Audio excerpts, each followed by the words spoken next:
Samantala, update sa epekto ng Bagyong Tino at mga paghahanda sa kasunod na bagyong si Uwan, ating pag-uusapan kasama si Assistant Secretary Bernardo Rafaelito Alejandro IV, ang Deputy Administrator for Administration ng Office of Civil Defense. Asek Rafi, magandang tanghali po. Yes, Asek Joey, good noon po, magandang tanghali. Sir, sa assessment po ng Office of Civil Defense, ano po yung nakita niyong pangunahing pinsala mula sa pananalasa ng Bagyong Tino sa mga apektadong lugar, lalo na po sa Visayas? Opo, dito po sa Cebu Province, no, sa Central Cebu and Negros, nakita natin yung devastation in terms of sa mga private houses, no. So ngayon pa lang nakita natin na 9,600 houses ang initial na i-report sa atin na damage dahil dito kay Tino. So tuloy-tuloy pa rin po ang ating rapid damage and needs assessment para po makuha natin yung extent ng impact nitong Tino. But so far, itong sa province ng Cebu and Negros ay dito po nagko-concentrate yung mga maraming damage po. Now, in terms of casualty, ganun pa rin po, no? Same areas, 188 po ang updated natin na figures na patay dito sa Tino. At marami pa rin dyan ay dito sa Cebu or Central Visayas area. Cebu and Negros Occidental area po.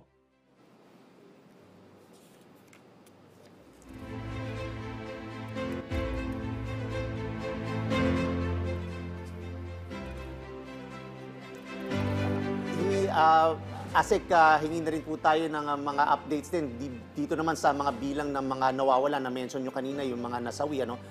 May mga iba pa po bang mga naging problema katulad nga po ng mga nawawala?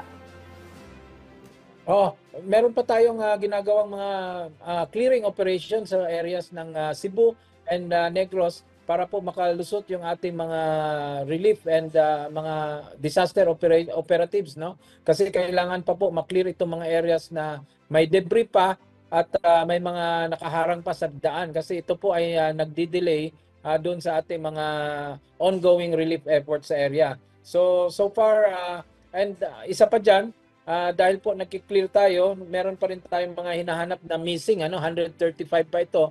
Kalahati niyan sa Cebu province alone and the rest sa Negros. So tuloy-tuloy po, all hands po ang ating mga ahensya dito sa Cebu area, sa Negros and also sa Leyte, no? So tuloy-tuloy po ang ating operasyon dito sa pag-responde natin sa Typhoon Tino po.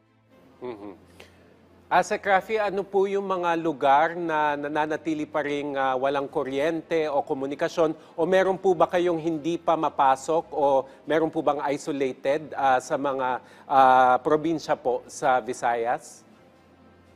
Opo, in terms of lugar na isolated, wala na po. Medyo lang, meron lang iba na hard to reach, pero naaabot naman natin. Meron pa rin tayong problema or challenge sa power kasi halos nasa 30% pa in general yung ating restoration effort doon sa mga affected areas. So marami pa rin tayong mga critical infrastructures or facilities na gumagamit pa rin po ng mga genset.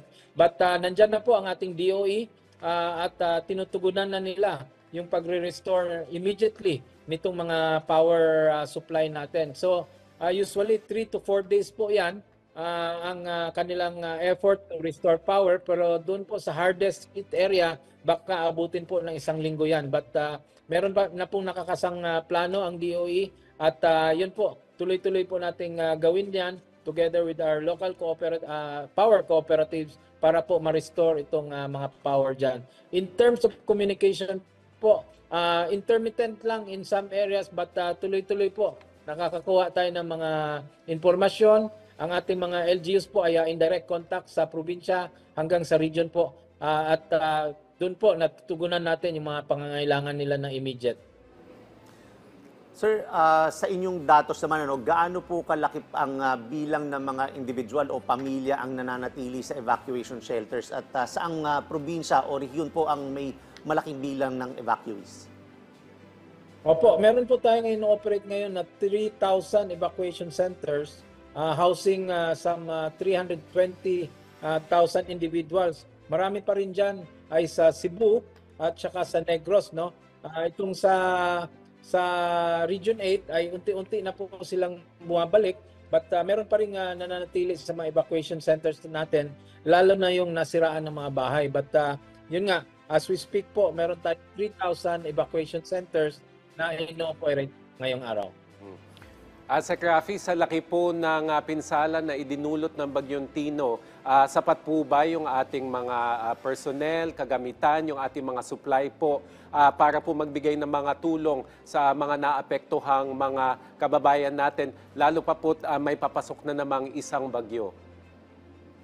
Opo, in terms of personnel po, doon sa ating mga uniform service, meron pa po tayo naka-standby personnel na umaabot po ng 37,000 na personnel po na hindi pa po nagagamit, no? So pwede pong magrelebo 'yan. And pinaprepare na rin natin sila para sa parating na bagyo.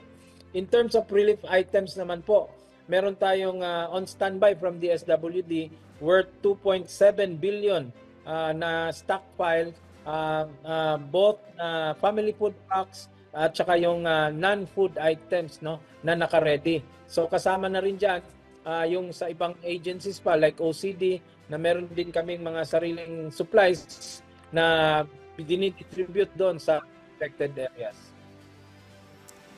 Sir, ayon naman sa mga huling bulletin ng Pag-asa, no, ang Bagyong Uwan ay inaasahang tatama sa Hilagang Luzon o Cagayan Valley. Saang mga lalawigan ang tinututukan ng OCD sa ngayon?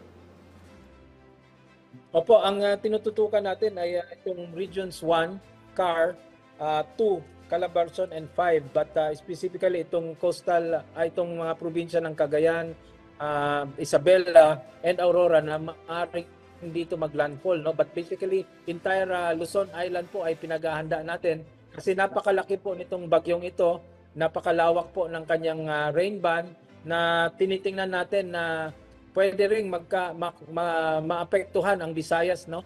So hindi lang po dapat Luzon or Northern Luzon ang maghanda. Dapat po kasama na diyan yung as far as Bicol and possible po yung Visayas areas na pwede pong tamaan ng mga pag-uulan dahil dito sa kalakihan, napakalaking bagyong darating sa atin. Sec. Rafi, pinag-utos po ng ating Pangulong Ferdinand R. Marcos Jr. sa pamamagitan po ng DILG. Natapusin na po yung mga preemptive evacuation bago pa man mag-November 9. So kamusta po yung koordinasyon ninyo with DILG, OCD, mga LGU po para maisakatuparan itong necessary evacuation na ito bago pa man tumama yung bagong bagyo? Opo, yung ating Interagency Coordination Cell ay activated po yan and we are directly coordinating with our regional offices, no, para ma-monitor ang compliance ng lahat ng mga local government units sa Luzon na mag-comply dito sa evacuation orders natin, ng preemptive evacuation. So directly we are coordinating with the province of Cagayan and province of Isabela and Quirino and other areas doon sa Northern Luzon na dapat tapusin na nila yung mga anticipatory actions or specifically yung preemptive evacuation not later than Sunday, no? Kasi ang inaasahan natin yung grabing impact, lalo na yung pag-ulan at malakas na hangin ay darating po sa Linggo. So baka wala na pong oras kung sa Linggo pa tayo gagalaw. Kasi inaasahan natin per Pag-asa, Linggo ng gabi, malakas na po yung ulan, torrential to heavy rain ang projected po ng Pag-asa, kasama na dyan yung malakas na hangin. So kailangan po by mid-Sunday, tapos na po lahat.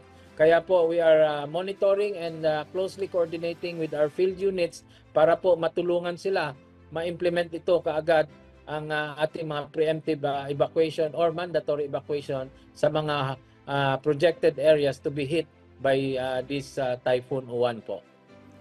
Sa mga lugar naman na madalas tamaan ng storm surge o malalakas na alon, ano naman ang mga hakbang ninyo upang mabawasan ang panganib sa buhay at ari-arian? Ito nga yung ating mga kababayan na nasa coastal communities ay nag-issue na tayo ng early warning na una, pinagbabawal natin yung paglalayag ng ating mga fisher folks. Wag na munang lumabas po kasi malakas po ang hangin, lalo na dito ang alon dito sa coastal communities natin, yung ating Eastern Seaboard, no? So kailangan po i-secure na muna natin yung ating mga kagamitan pandagat, yung ating mga itaas muna yan, and of course i-strengthen po yung ating mga kabahayan at pumunta na po sa mga evacuation centers not later than Sunday para po maiwasan itong pagdating ng mga tidal waves, no, na maaring napakalaki po or napakalakas. Kaya dapat po maghanda tayo yung ating coastal communities para dito sa pagdating ng bagyong Uwan. Nasa critical at all-important window po tayo ngayon, ASEC Rafi, bago po dumating yung bagyong Uwan. So paalala nyo na lamang po sa ating mga kababayan bilang paghahanda po sa paparating na namang bagyo.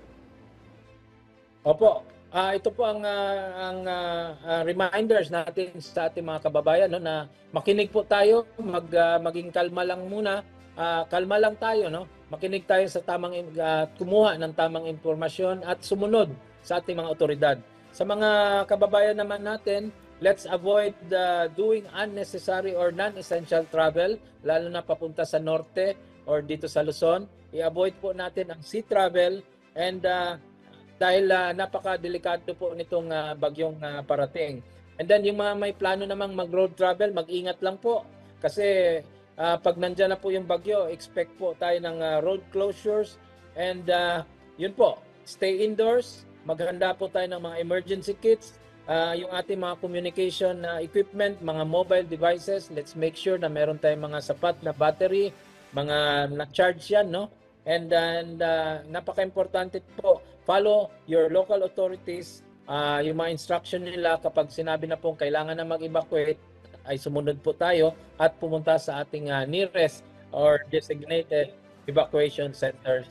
And last po, let's stay informed.